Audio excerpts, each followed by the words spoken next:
a testosterona, que é o hormônio masculino predominante, começa a diminuir a sua produção. A produção ocorre 95% nos testículos e por volta de 5 a 7% nas glândulas adrenais. Então, nós chamamos de hipogonadismo primário. O que é isso? O testículo começa a não funcionar como devia e vai caindo o nível de testosterona. E o cair do nível de testosterona interfere em várias coisas. Interfere na própria vida sexual, que tem 5 coisas importantes sexualmente falando. A primeira delas é a libido, é a vontade de ter sexo, que o indivíduo vai deixando de lado, vai assistindo televisão, faz tudo menos o sexo, ele vai ficando no background. Segundo, é o próprio processo da ereção, quando ele quer ter o sexo, ele tem a ereção ou não.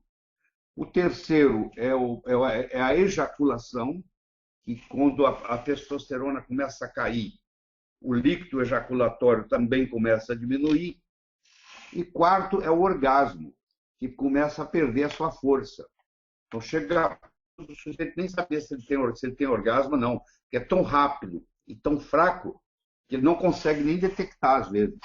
Ele tem aquela excitação, mas ele não sabe na hora que começa ou termina o orgasmo por ser fraco demais.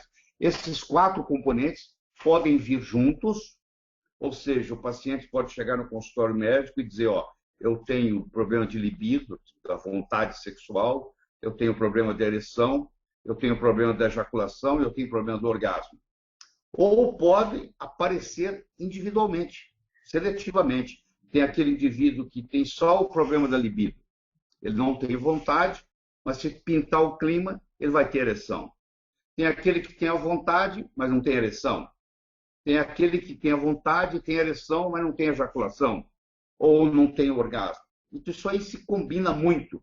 Então, cada caso é um caso, e é impressionante como é que pessoas de 28, 30, homens de 28, 30 anos, já começam a sofrer esse problema. Principalmente se são indivíduos que abusam do álcool, têm uma alimentação precária, faz o uso abusivo de refrigerantes, são fumantes.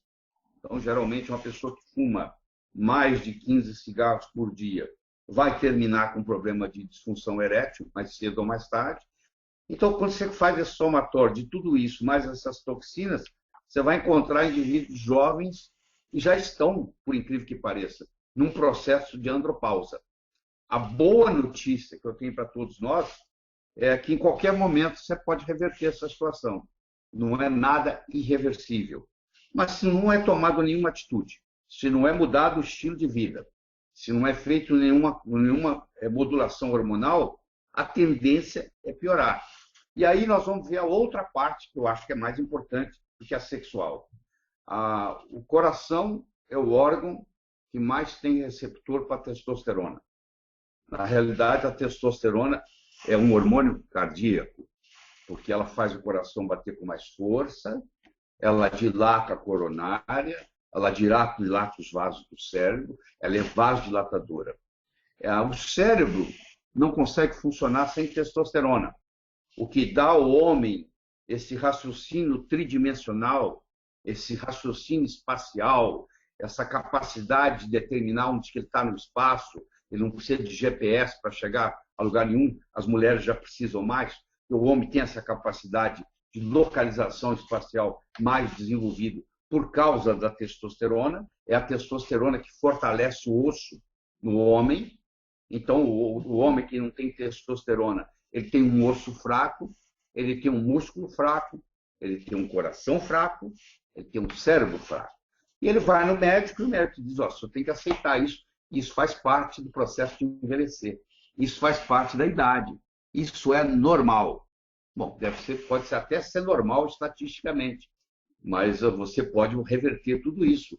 Existem tríbulos ou tribúlulos terrestres, que têm uma atividade muito interessante em estimular o testículo a produzir hormônio testosterona.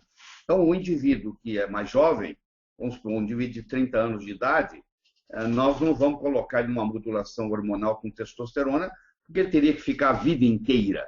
Então, não está na hora ainda. As pessoas mais jovens, elas vão aproveitar essa parte do tríbulos terrestres melhores que nós temos no mercado.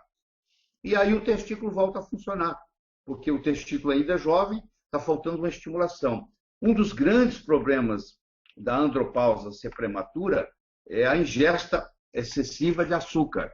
Para o homem, mais do que para a mulher, o açúcar faz muito, nós somos viciados em açúcar, e isso é muito prejudicial. Então, tem pessoas que começam a ter problemas de testosterona pelo processo de alimentação, pelo excesso de açúcar, pelo excesso de carboidrato. Às vezes, por desidratação, pela falta de tomar água, porque o centro da fome e o centro da sede estão muito próximos no hipotálamo. E com o passar dos anos, a gente vai perdendo. A partir dos 40, 45 anos, você tem muito pouca sede. Se você for depender da sua sede para beber água, você vai ser uma pessoa desidratada com todas as consequências.